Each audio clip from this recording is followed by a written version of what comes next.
Start करते हैं। New exercise है 10.1 जो कि एनसीईआरटी में आपका सीबीएसई बोर्ड का क्या है, ये कौन सा चैप्टर है, सर्किल का।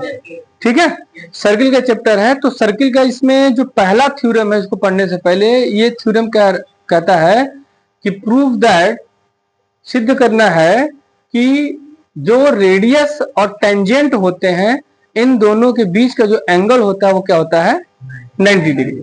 इट मीन की टेंजेंट लाइन क्या होती है ये बात समझना है। यदि किसी सर्किल से, सर्किल का सेंटर हो गया O, अगर इसका कोई आउटर पॉइंट लिया जाए और इसको एक बिंदु को कोई टच करके लाइन जा रही है जिसका नाम अगर AB है, तो ये हमारा क्या कहलाती है, AB जो है वो क्या है, टेंजेंट लाइन है। बात समझ में आई। और O से अगर हम यहाँ पर मान लीजिए कि यहाँ पर C ले लेते हैं, तो जो OC है वो क्या है, रेडियस है। ओके, तो टेंजेंट और रेडियस के बीच में कितने डिग्री का कोण बनता है, 90 डिग्री का। ये आपको याद होना चाहिए। क्या ये बात कह सकते हैं कि radius also perpendicular to the, perpendicular on the tangent, या tangent perpendicular to the on the radius. ठीक है, यानी कि OC जो है वो परपेंडिकुलर होगा AB के, या ऐसे ले लेंगे तो AB होगा परपेंडिकुलर OC। क्लियर है, ये आपका थ्योरम।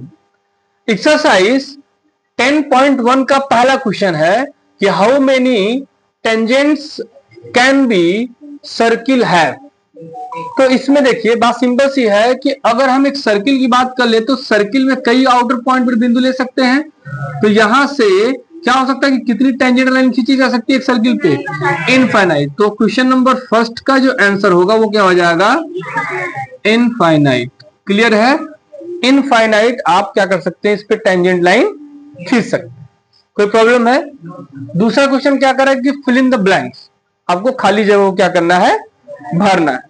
क्लियर है, छोटा एक्सरसाइज है, जल्दी से देख लेते हैं। फर्स्ट क्वेश्चन है कि a tangent to a circle intersect it in point. कह रहे कि जो टेंजेंट है वो सर्किल को कितने पॉइंट पर इंटरसेक्ट कर रहा है, कितने, only 1 point. Tangent also only 1 point intersect on a circle. वो टेंजेंट जो है वो सर्किल के केवल एक ही बिंदु से टच होकर जाता है। ठीक है, चलिए तो पहला का आंसर क्या हो गया, पहले दूसरे में पहला का 1 पॉइंट। क्लियर है। दूसरा क्वेश्चन क्या कह रहा है कि a line intersecting a circle in 2 point is called. अगर कह रहा है कि एक लाइन जो है वो इस सर्किल को 2 पॉइंट पर टच करता है, इंटरसेक्ट कर। फॉर एग्जांपल अगर हमने ऐसे कह दिया तो ये जो यहां और यहां पर 2 पॉइंट पे किया, या हम अलग से डायग्राम बना करके ऐसे कर लें तो ये यहां पर, यानी कि कोई लाइन अगर हम खींच रहे हैं तो और वह उस सर्किल को 2 पॉइंट पर इंटरसेक्ट कर रहा है, तो उस लाइन को क्या कहेंगे, सेकेंड। क्लियर है, क्या कहेंगे, सेकेंड।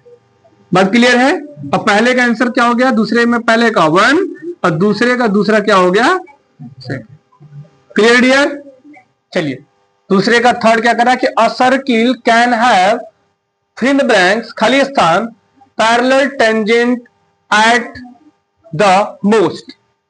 कितने पैरेलल टेंजेंट हो सकते हैं इसमें, कितने होंगे, दो से ज्यादा पैरेलल नहीं हो सकते। एग्जांपल समझते हैं इसको कि अगर हमने ऐसे बनाया और हमने एक यहां पर डायमीटर खींच दिया, तो एक पॉइंट यहां पर मिला, एक पॉइंट यहां पर मिला, तो अगर इसका ऐसे लाइन खींच रहे हैं और यहां पर खींच रहे हैं तो ये लाइन मान लीजिए कि AB और CD आपस में क्या होंगे, AB पैरेलल टू CD। ठीक है, केवल 2 लाइन ऐसी होगी जो आपस में क्या होगी, पैरेलल होगी, और तीसरी लाइन पैरेलल हो ही नहीं सकती है क्योंकि उसका पोजीशन चेंज हो जाएगा। यहां पे होगा तो इसकी लाइन ये आ जाएगी। बात समझ में आई। तो तीसरे का आंसर क्या हो गया, 2 लाइन होगी। ठीक है, चलिए थर्ड लास्ट क्वेश्चन क्या कर रहा है इसका कि the common point of a tangent to a circle and the circle is called. क्या कहलाता है, पॉइंट ऑफ कॉन्टेक्ट। क्लियर है, कह रहा है कि the common point of the tangent to a circle and the circle is called. तो जहां पर दो कांटेक्ट में होगा वो क्या कहलाएगा, देखिए क्या, common point tangent to a circle and the circle is called. क्या कहलाएगा वो सर्किल, क्या कहलाएगा, पॉइंट ऑफ कॉन्टेक्ट। क्लियर है।